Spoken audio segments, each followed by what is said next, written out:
Hello friends, स्वागत आहे तुमचं पुन्हा एकदा बाईट्स विथ प्रणू चॅनलमध्ये। आणि आज ना बाईट्स विथ प्रणूमध्ये आपण ही अगदी मस्त चमचमीत अशी शेवग्याच्या शेंगांची भाजी बनवणार आहोत। खूप सुंदर अशी ही भाजी लागते। त्यासाठी सगळ्यात पहिल्यांदा आपण इथे साधारणतः 2 ते 3 इतके शेवग्याच्या शेंगांना मस्त असे सोलून त्याचे छोटे छोटे तुकडे करून घेतलेले आहेत।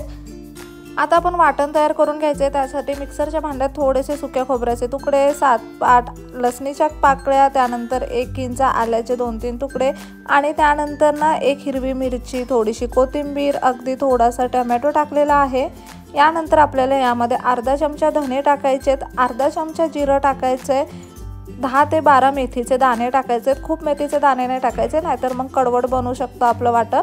त्यानंतर आपण यामध्ये अर्धा चमचा गरम मसाला टाकल्याने इथे 4 लाल मिरच्या आहेत, ज्या आपण पाण्यामध्ये भिजत ठेवल्या होत्या साधारणतः 15-20 मिनिटं, त्या पाण्यासकट यामध्ये टाकलेल्या आहेत।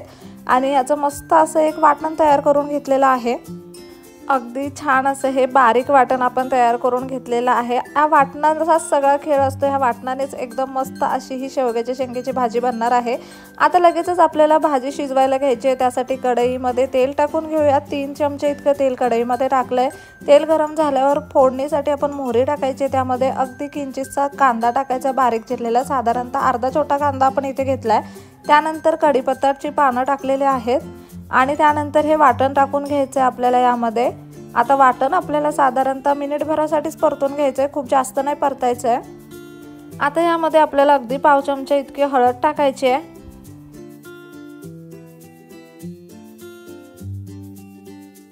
थोडंसं मिक्स करून झाल्यावर ह्या ज्या शेवग्याच्या शेंगा आहेत त्या यामध्ये टाकूयात आणि सगळं व्यवस्थित मिक्स करून घ्यायचंय।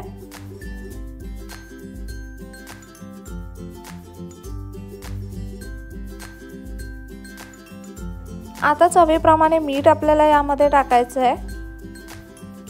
पुन्हा सगळं छान असं मिक्स करून अर्धा 1 मिनिटासाठी हे आपल्याला परतून घ्यायचं आहे असंच। आता शेवग्याची शेंग आपण इथे कुकरला लावलेली नाही, कढईमध्येच टाकली, त्याच्यामुळे ती पटकन शिजली जावी यासाठी आपण गरम पाणी यामध्ये टाकणार आहोत। आपल्याला ना खूप जास्त ग्रेव्ही इथे तयार करायची नाहीये, त्याच्यामुळे बेतानेच पाणी इथे टाकलेलं आहे, साधारणतः 1 ग्लासभर असं। भाजीला एक मस्त अशी उकळी आली ना मोठ्या गॅसवरती की यावरती झाकण ठेवायचं आणि 7-8 मिनिटासाठी ना ही शेवग्याची शेंग अगदी मस्त अशी शिजून घ्यायची। शेवग्याची शेंग जर जून असेल ना तर ती शिजायला वेळ लागतो।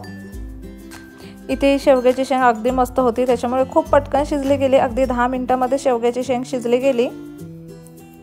तुम्ही इथे पाहू शकता पाणी सुद्धा अगदी मस्त असं आटलेलं आहे। थोडीशी ओली सुकी अशी ही भाजी तयार झालेली आहे। खूप झटपट पद्धतीने बनते ही भाजी, खायला अगदी अप्रतिम लागते। शेवग्याच्या शेंगेची भाजी कधी अशा पद्धतीने बनवली नसेल ना तर नक्की एकदा बनवून बघा। व्हिडिओ कसा वाटला मला कमेंट बॉक्समध्ये नक्की सांगा।